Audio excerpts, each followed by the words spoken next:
네, 오늘은 데살로니가 전서 첫 번째 시간입니다. 언제나 교회 생각이라는 제목으로 하나님 말씀 나누도록 하겠습니다. 먼저 나눠드린 우리 유인물 한번 보시고요. 데살로니가 전서의 전체 이 BRI 한번 하고 들어가도록 하겠습니다. 자, 우리 저자는 뺐습니다. 우리 기본적인 내용들은 이미 다 빼고 좀 꼭 필요한 내용만 넣었거든요. 언제 어디서 쓰여졌는가 한번 첫 번째 살펴보시면요. 이 바울의 데살로니가 교회 방문, 이 사도행전 17장 내용을 먼저 봐야 합니다. 그 내용 따라가는데 사도 바울의 2차 전도 여행 때 거기 데살로니가를 방문했었죠. 자, 그래서 약 한 3주 동안 머물게 됩니다. 자, 데살로니가에 이 바울이 있을 때 빌립보 교회가 선교비를 2번 이상 보낸 것을 통해서 볼 때 바울은 이곳에서 최소 한 3주 정도 머mus을 3주 이상이죠. 우리 담임 목사님께서 새벽 설교 시간에 이제 말씀해 주셨듯이 한 석 달이 될 수도 있고, 그러니까 3주 이상이 될 수 있는 거예요. 3번의 안식일과 또 다른 곳에서 전도를 했을 수도 있고, 아무튼 3주 이상, 안식일이 3번이 들어갔으니까요. 자, 그리고 데살로니가를 방문하고 떠난 이후에 이제 기록을 한 겁니다. 자, 아덴에서 디모데를 데살로니가의 교내로 보냅니다. 교회로. 디모데를 다시 만나죠. 서신을 기록하고 있는 장소에서 디모데를 만납니다. 지금은 디모데가 너희에게로부터 와서 이렇게 3장 6절 이렇게 기록을 딱 해놨습니다. 자, 이번에 바울과 디모데는 고린도에서 다시 만나고요. 3번에 돌아온 디모데를 통해서 바울은 데살로니가 교회 소식을 듣게 되었고 서신 기록에 대한 필요를 느끼게 되었을 것입니다. 자, 큰 4번 보시면 고린도에서 체류를 합니다. 자, 1년 6개월 동안 체류를 하고요. 자, 갈리오가 아가야 총독이 되었을 때 바울이 법정에 세워집니다. 이 고린도만의 북부 부근에 델피에서 비문이 발견되고 또 갈리오가 아가야 총독으로 임명이 됩니다. 자, 1년 6개월 체류가 진행할 때 갈리오가 총명으로 인동이 되죠. 그래서 이 결론을 보면 위의 내용을 볼 때 바울은 AD 한 51년에 고린도에서 이 서신을 기록했을 것이다 라고 추정을 하는 것입니다. 자, 우리가 사도행전 할 때 1차, 2차, 3차 전도여행 우리가 그 순서를 한번 외웠지 않습니까? 앞글자만 따가지고 그것이 사실은 뒤에 사도 바울의 서신을 보는데 굉장히 유익하고 도움이 됩니다. 2차 전도여행은 안더갈드 빌데베 아고게니안 이렇게 외웠죠. 그럼 오늘 나오는 그 순서가 딱 거기에 들어가는 거예요. 자, 데살로니가 교회의 구성원을 한번 보시면요. 첫 번째 헬라 그리스도인이 있습니다. 헬라인. 그리스인이 있었다는 거예요. 예수 믿는 사람들 중에. 자, 바울 일행이 유대인 회당에서 가르칠 때 경건한 헬라인의 큰 무리와 적지 않은 귀부인도 복음을 듣고 따랐다라고 기록이 되어 있습니다. 그리고 우상을 섬겼던 이방인들도 그 교회의 구성원이었음을 알 수가 있고요. 자, 큰 2번에 유대인 그리스도인들도 있습니다. 야손이라는 사람, 이 사도행전 17장에 나오는데요. 이 야손의 집에 쳐들어갑니다. 이 잡으려고. 그래서 다음 장을 보시면요. 자, 그러면 이 데살로니가 교회가 가지는 강점은 무엇이고 또 약점은 무엇인지 한번 보았는데 강점 첫 번째는 믿음의 역사, 사랑의 수고, 예수 그리스도에 대한 소망의 인내가 있었습니다. 그러니까 믿음, 소망, 사랑을 다 가지고 있는 교회가 바로 데살로니가 교회입니다. 그리고 많은 환난 가운데 성령의 기쁨으로 말씀을 받아 주를 본받는 자가 됩니다. 그리고 마게도냐와 아가야의 모든 믿는 자의 본이 되고요. 우상을 버리고 하나님을 섬긴 교회입니다. 그리고 하나님의 말씀을 받을 때 사람의 말로 받지 아니하고 하나님의 말씀으로 받는 이 말씀의 사모함이 있는 그런 교회였죠. 그리고 6번째는 믿음으로 바울에게 위로를 줍니다. 굉장히 사랑이 많은 교회라는 걸 알 수가 있죠. 자, 그리고 7번째 주 안에 굳게 선 교회고 하나님의 가르치심을 받아 서로 사랑하는 교회였습니다. 그러니까 그 사도 바울이 개척한 교회 중에 이렇게 칭찬받고 이렇게 호평이 일색이고 이런 교회가 사실 거의 없습니다. 굉장히 믿음, 소망, 사랑이 다 포함된 모범적인 교회라고 할 수 있습니다. 그럼에도 불구하고 약점이 있는데요. 약점은 뭐였냐면 시험하는 자가 있었습니다. 그 안에서 시험하는 자가 있었다. 그리고 음란함에 문제가 있었습니다. 이거는 그 도시 자체가 그 문화적인 요소도 있었어요. 데살로니가 자체 그 문화도 그런 한 몫을 했습니다. 자, 그리고 이방인과 같이 세욕을 따르고요. 4번에 조용히 자기 일을 하는 것과 손으로 일하기를 힘쓰지 않음. 이게 얼핏 보면 게으른 것처럼 보이는데, 자, 오늘 저녁과 또 내일 새벽에도 이어서 살펴보겠지만, 사실 요거는 이 종말론, 재림과 관계가 있습니다. 이때는 예수님이 곧 오신다고 생각했거든요. 예수님 곧 오시는데 뭐 일할 필요가 뭐 있어요. 그러니까 이거 그것과 관련된 것입니다. 자, 5번, 재림에 대한 오해가 있음. 마치 이제 몇 주 뒤에 오실 것처럼 생각을 한 겁니다. 몇 주 뒤, 뭐 몇 달 뒤. 그러니까 뭐 가산을 다 이렇게 내어놓고 그냥 이렇게 어떤 사람은 생업까지 이렇게 내려놓고 이렇게 사는 거죠. 자, 그리고 리더십에 대한 문제가 있었습니다. 뭐 요거는 사도 바울이 더 읽고 싶었는데 어쩔 수 없이 이 사도 바울이 오해받는 부분이 있어요. 왜냐하면 그 데살로니가 지역에서 그 유대인들이 선동을 하죠. 뭐라고 선정하냐면, 아니 가이사 황제가 있는데 이 사람은 새로운 황제 예수가 임금이라고 전한다, 이렇게 사람 말을 와전시켜 가지고 매도를 합니다. 그래서 반란군의 주동자가 되도록 몰아버리는 거예요.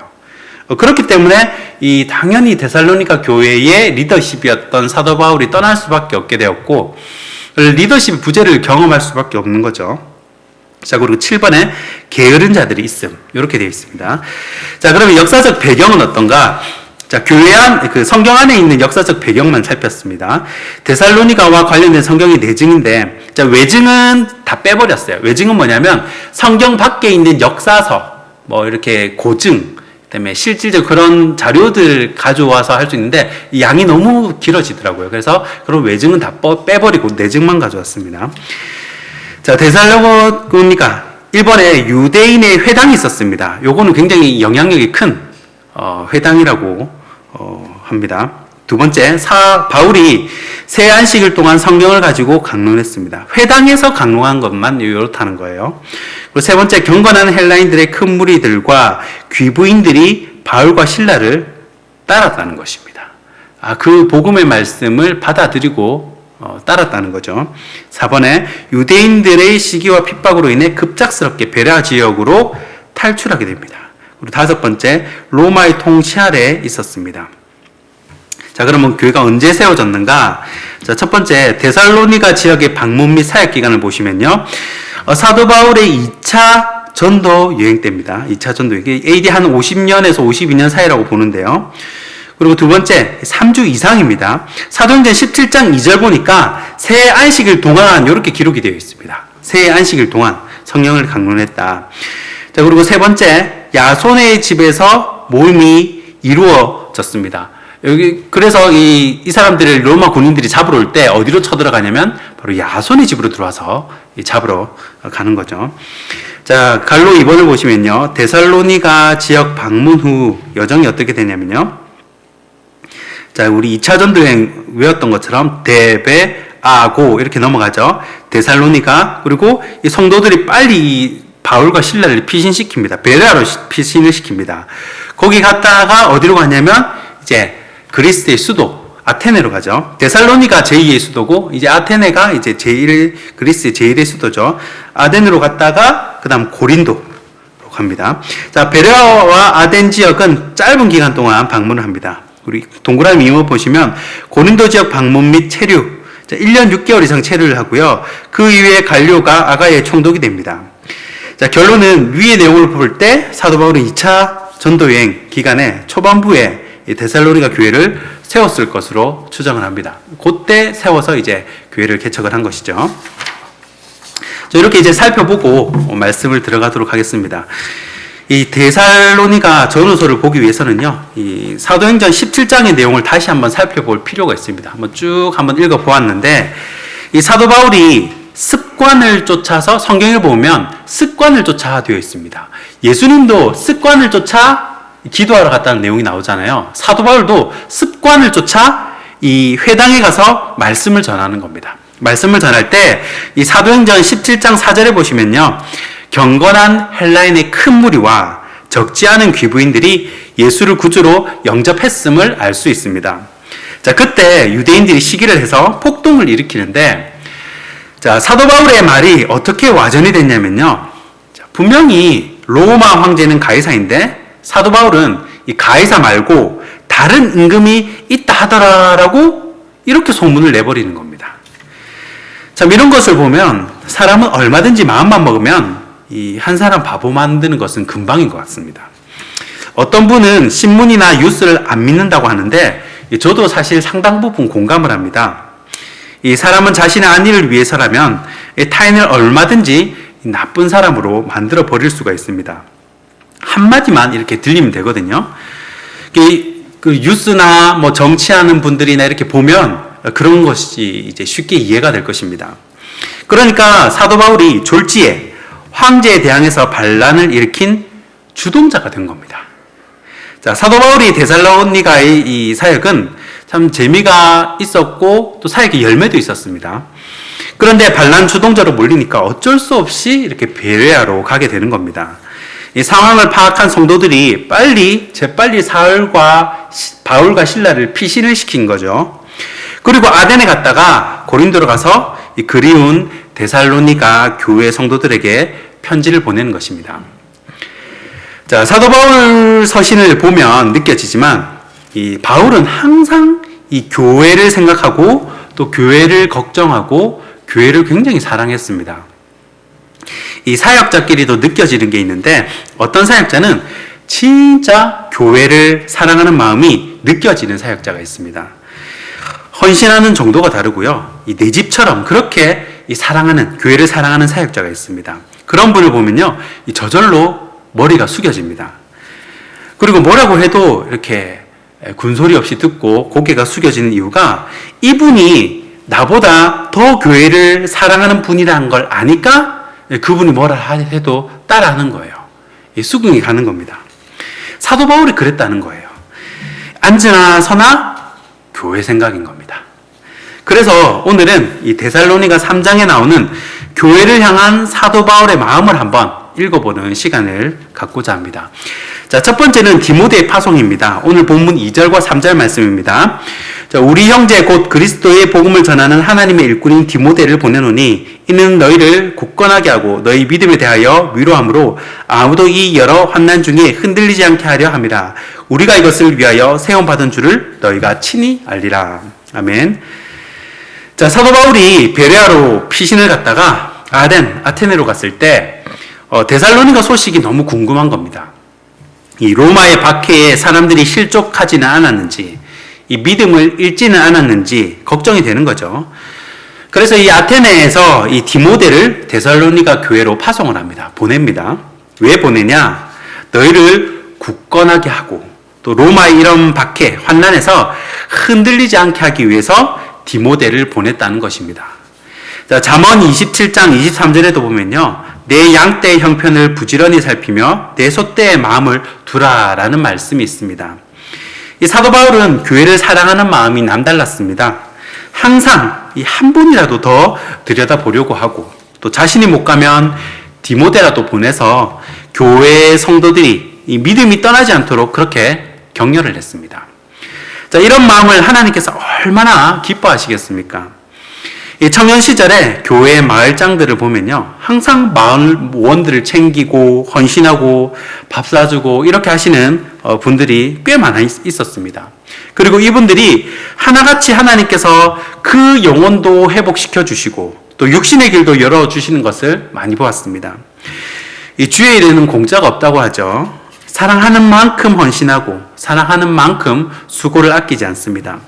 이 사도 바울의 그 사랑이 오늘 저와 여러분의 마음에도 충만하길 축원합니다. 자, 두 번째는 위로의 보고입니다. 6절과 7절 말씀입니다. 지금은 디모데가 너희에게로부터 와서 너희 믿음과 사랑의 기쁜 소식을 우리에게 전하고 또 너희가 항상 우리를 잘 생각하여 우리가 너희를 간절히 보고자 함과 같이 너희도 우리를 간절히 보고자 한다니 이러므로 형제들아 우리가 모든 궁핍과 환난 가운데서 너희 믿음으로 말미암아 너희에게 위로를 받았노라. 아멘. 자, 디모데가 데살로니가 교회의 소식을 가져왔습니다. 어떤 소식이냐면 데살로니가 교회가 항상 사도 바울을 좋게 생각하고 또 그리워하고 보고 싶어 한다는 내용입니다. 이 사역자 입장에서 이 오래된 성도들이 찾아오고 또 보고 싶어하고 그리워하는 것, 그 자체가 굉장히 위로가 되고 힘이 됩니다. 이 상처가 되는 것 중 하나가 나는 그립고 사랑하는데 거절당하면 그게 상처가 되지 않습니까? 그런데 사도 바울의 이 데살로니가 교회를 향한 사랑을 데살로니가 교회 성도들도 받아들이고 그들도 사도 바울을 사랑하고 그리워하고 있다는 그 소식만으로도 힘이 나는 겁니다. 그래서 7절에 그러지 않습니까? 내가 궁핍하고 환난 가운데 있지만 그 마음으로 내가 위로를 받았다라고 기록을 합니다. 이 사역자가 교회를 사랑하는 것은 당연한 거겠죠. 그러나 이 사역자 역시 이 성도의 사랑과 격려를 먹고 산다는 것입니다. 아무 반응이 없을 때는 정말 힘이 빠지거든요.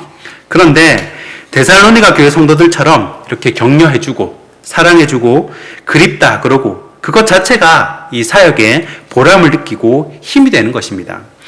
저는 이런 위로의 보고들이 우리 교회 사역자뿐만 아니라 교회 리더의 역할을 감당하시는 우리 장로님 또 권사님들에게도 많이 전달되기를 소원합니다.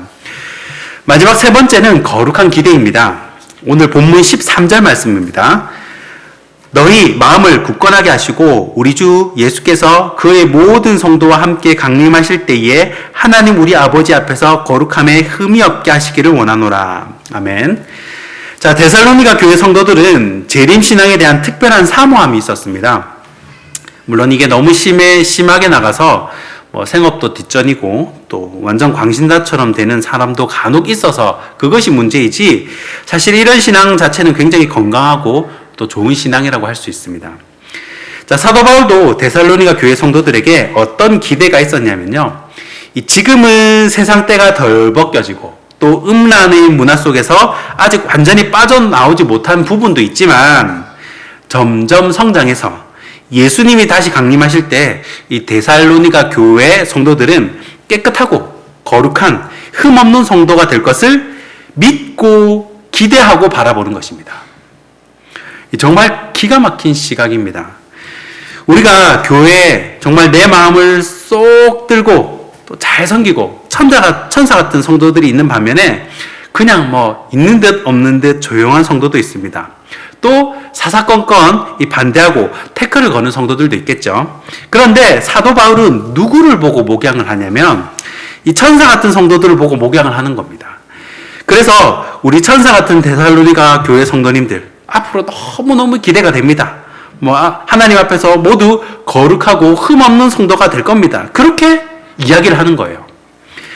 이 조용한 성도들, 그렇게 얘기하니까 조용한 성도들, 그리고 반대하던 이 염소 같은 성도들도 자기를 이 천사 같은 성도들이라고 이게 사도 바울이 얘기를 해주고, 그렇게 여겨주고, 그렇게 이렇게 인정하고 이렇게 얘기를 해주니까, 자기도 이제, 나도 그럼 천사 같은 성도들이 돼야겠다고 흉내라도 내는 겁니다.